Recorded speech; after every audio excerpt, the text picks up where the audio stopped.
हरि ओम। नमस्कार। कक्षा 11वीं पद्यखंड पाठ 2 पद और इसकी लेखिका है मीराबाई। मीराबाई का जन्म 1498 कुड़की गांव मारवाड़ रियासत में हुआ था।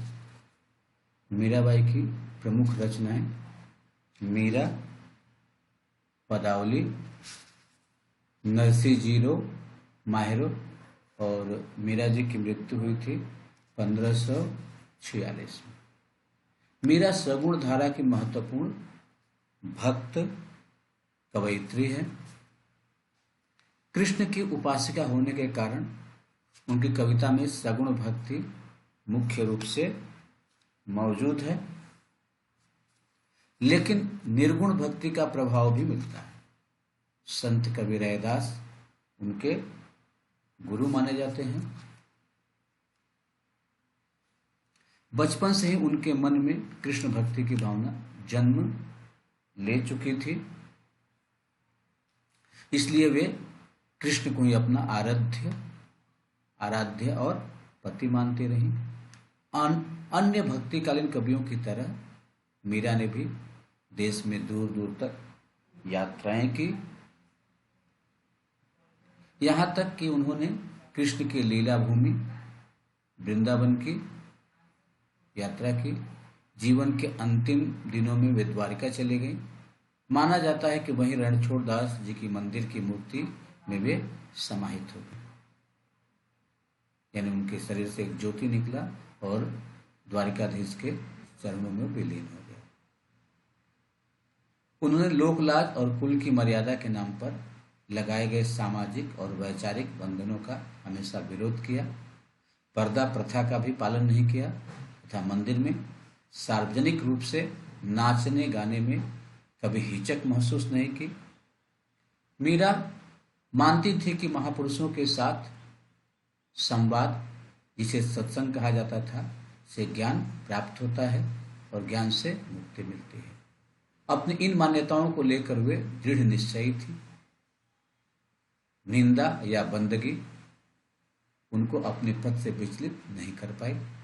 जिस पर विश्वास किया उस पर अमल किया। इस अर्थ में उस युग में जहां रूढ़ियों से ग्रस्त समाज का दबदबा था, वहां मीरा स्त्री मुक्ति की आवाज बनकर उभरी। मीरा की कविता में प्रेम की गंभीर अभिव्यंजना है, उसमें विरह की वेदना है और मिलन का उल्लास है। किससे मिलन का? तो भगवान श्री कृष्ण से। मीरा की कविता का प्रधान गुण सादगी और सरलता है। कला का अभाव ही उसकी सबसे बड़ी कला है। उन्होंने मुक्तक गेय पदों की रचना की। लोक संगीत और शास्त्रीय संगीत दोनों क्षेत्रों में उन्होंने जो पद गाए आज भी लोकप्रिय है। उनकी भाषा मूलतः राजस्थानी है तथा कहीं कहीं ब्रज भाषा का भी प्रभाव है। कृष्ण के प्रेम की दीवानी मीरा पर सूफियों के प्रभाव को भी देखा जा सकता है। मीरा की कविता के मूल में दर्द है। वे बार बार कहती हैं कि कोई मेरे दर्द को पहचानता नहीं, न शत्रु न मित्र। यहाँ प्रस्तुत पहले पद में मीरा ने कृष्ण से अपनी अनन्यता व्यक्त की है तथा व्यर्थ के कार्यों में व्यस्त लोगों के प्रति दुख प्रकट किया। दूसरे पद में प्रेम रस में डूबी हुई मीरा सभी रीति रिवाजों तथा बंधनों से मुक्त होने और गिरधर के स्नेह के कारण अमर होने की बात कर रही है। दोनों पद नरोत्तम दास स्वामी द्वारा संकलित संपादित मीरा मुक्तावली से लिए गए हैं। तो आइए हम लोग एक पद है मेरे तो गिरधर गोपाल दूसरो न कोई। कृष्ण की दीवानी मीरा सारी दुनिया के सामने अपने प्रेम को बेबाक व्यक्त करते हुए कहती हैं कि मेरा तो इस संसार में केवल गिरधारी श्री कृष्ण ही है, दूसरों न कोई। दूसरा कोई नहीं है, अन्य कोई मेरा अपना नहीं है। मेरा कोई अपना है तो कौन है? वह गिरधर गोपाल ही है। और वो कैसा है? तो कहती हैं उसके जाके सिर मोर मुकुट, जिसके सिर पर मोर का मुकुट है वही मेरा पति है। मेरो पति सोई, यानी मेरा पति तो केवल वही है जिसने सिर पर मोर मुकुट धारण किया हुआ है, दूसरा कोई मेरा नहीं है। आगे कहते हैं मीरा, छाड़ दई कुल की कान, कहाँ करी है कुल। मीरा कह रही हैं कि मैंने अपने कुल की जो कहानी मर्यादा है सब कुछ छोड़ दिया, अब मेरा कोई नहीं है, माता पिता भाई रिश्तेदार कोई भी मेरा अपना नहीं है, मैंने सबको त्याग दिया।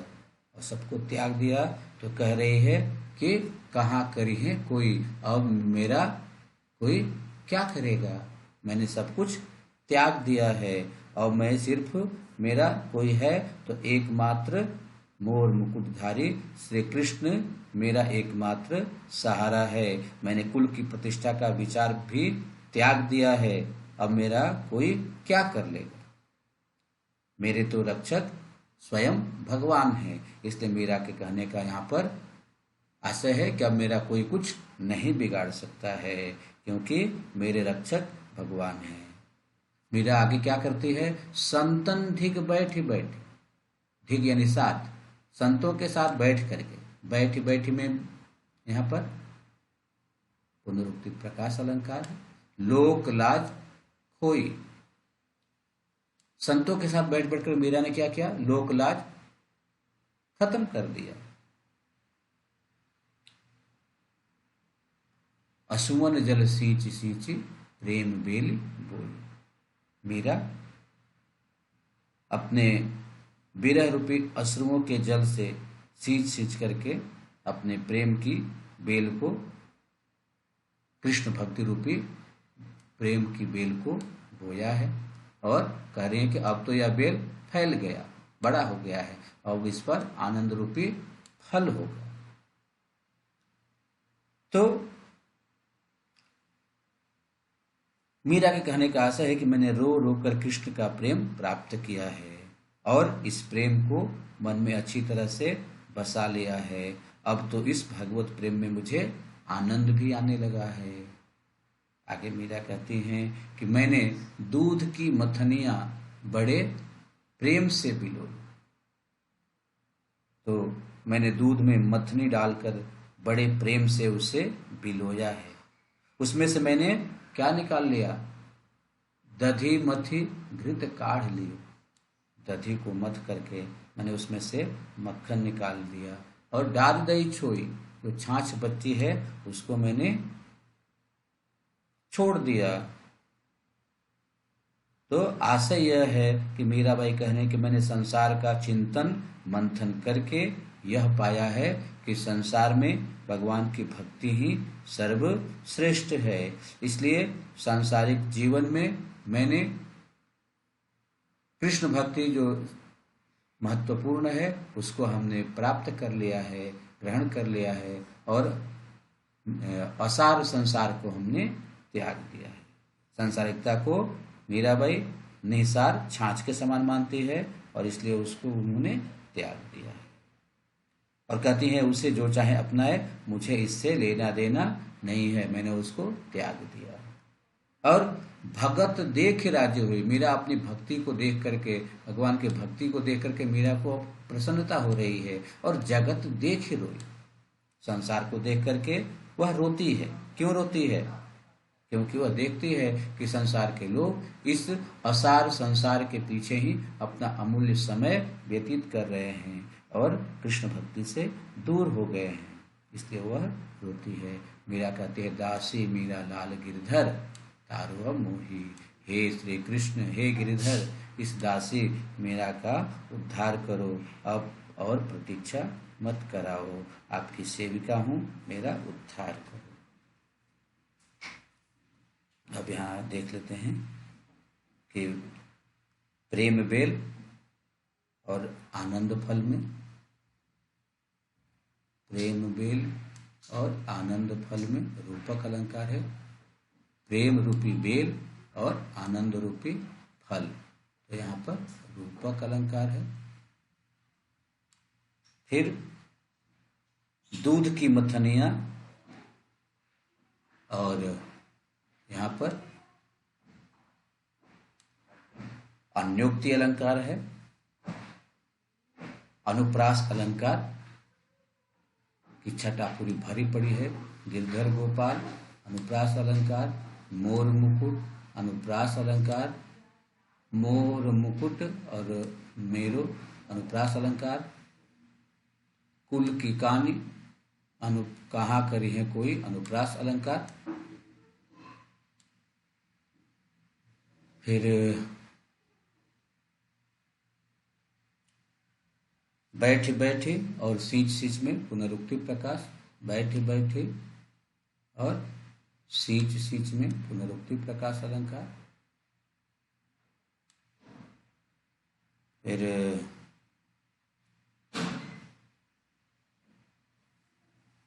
यहाँ पर भी इसमें मीरा की भक्ति रस, शांत रस की मिलीजुली अभिव्यक्ति हुई है, और मीरा की यहाँ पर कृष्ण प्रेम की अनंतता का वर्णन किया गया है। संसार की निसारता प्रकट हुई है, और मीरा की यह पद, मीरा का यह पद संगीत, लय और मधुरता के कारण मनोरम बन पड़ा है। मीरा अपने पदों को स्वयं गाया करती थी, तो गेयता का गुण विद्यमान है। आगे देखते हैं हम लोग दूसरा पद, पग घुंघरू बांधी मीरा नाची। मीरा लोक लाज त्याग चुके हैं, पैरों में घुंघरू बांध करके और भगवान श्री कृष्ण के सामने नाचने लगती हैं। तो मीरा कहती हैं, हे प्रभु, तुम्हारी यह दासी अपने पैरों में घुंघरू बांध करके नाच रही है। मैं तो मेरे नारायण सुख आप ही हो गई साची। अब सारी दुनिया इस प्रेम के खुले दृश्य को देख और सुन ले। यह सच है, आप ही हो गई साची, यानी यह सच है कि मैं अपने प्रभु की स्वयं ही दासी हो गई। आप ही यानी स्वयं, मैं तो मेरे नारायण की क्या हो गई हूँ, स्वयं ही दासी हो गई हूँ। और ये बात मैं सत्य कह रही हूँ, सब लोग जान ले। अर्थात मीरा अपनी इच्छा से कृष्ण की दीवानी हो गई है। मैं तो मेरे नारायण सु आप ही हो गई साची, मीरा कृष्ण की दीवानी हो गई है। और अब मीरा कह रही है कि इस दीवानगी को देख करके लोग कहे मीरा भई बावरी, लोग कहते हैं कि मीरा पागल हो गई है। न्यात कहे कुल नाश, रिश्तेदार कहते हैं कि इसने कुल का नाश कर दिया, कुल पर कुल की कलंकनी है। तो वह कहती है कि लोग जो भी कहें, मैंने यह कर्म करके और कृष्ण प्रेम पर जो लोग कहते हैं, मैंने यह कर्म करके अपने कुल की छवि को मिट्टी में मिला दिया है।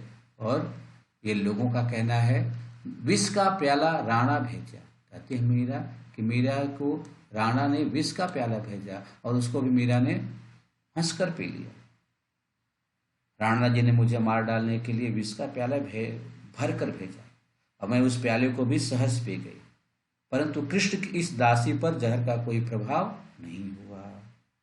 मीरा कहती हैं, मेरे तो गिरधर कृष्ण, मेरे तो प्रभु गिरधर नागर सहज मिले अविनाशी। मेरे तो गिरधर नागर कृष्ण ही मेरे प्रभु हैं, मुझे सहज ही उस अविनाशी प्रभु के दर्शन सुलभ हो गए हैं।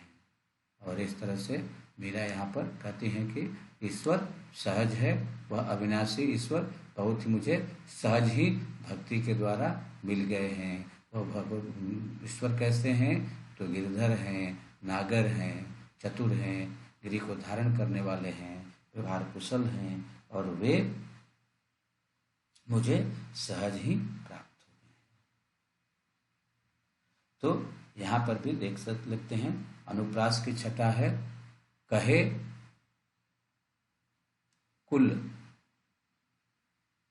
कुल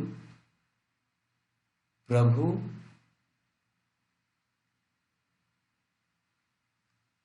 और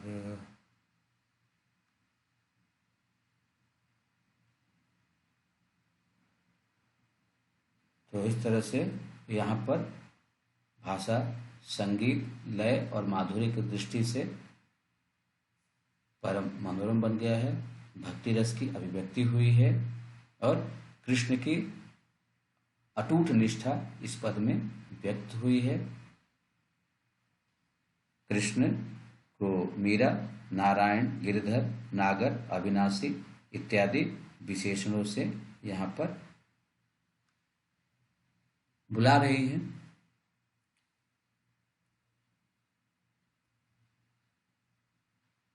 तो प्रश्न इस पाठ के लिंक के साथ दे दिया जाएगा। धन्यवाद। हरिओम। अगले क्लास में मिलेंगे, तब तक के लिए नमस्कार।